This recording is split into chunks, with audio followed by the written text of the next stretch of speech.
Yes, you can DIY your own credit. First, you need to opt out of Lexis Nexis so that your information cannot be verified. And you need to update your personal information, your address, any misspellings of your name, your birthday, your job history. You want to make sure you have the same job listed for at least 5 or 6 years. All of this will show stability to future creditors.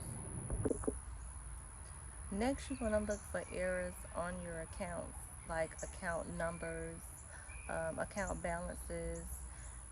Anything pertaining to the account should be consecutive throughout each bureau: TransUnion, Equifax, and Experian.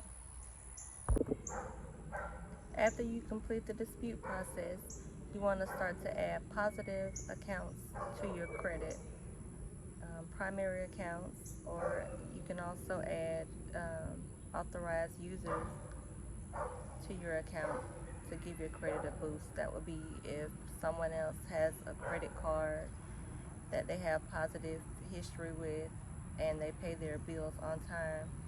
You can ask them to add you as an authorized user.